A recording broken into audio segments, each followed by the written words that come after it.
قرار رحيل محمد شريف ده كان صح؟ لو في فايده ايه لو في الضحكات دي بقى؟ هقول لك نفهم. لو في فايده اسلام ضحك ضحكه مادية، كده ما ما فهمتهاش. ده عشان عارف انت عارف السوا مش تمام.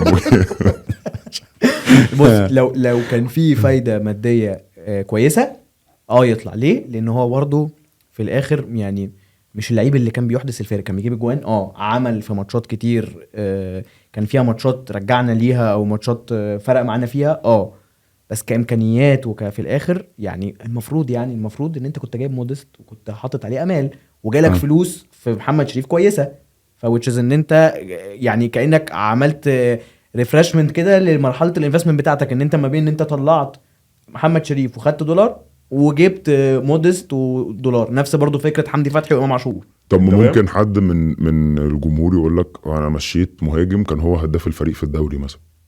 بس هو كان يعني بص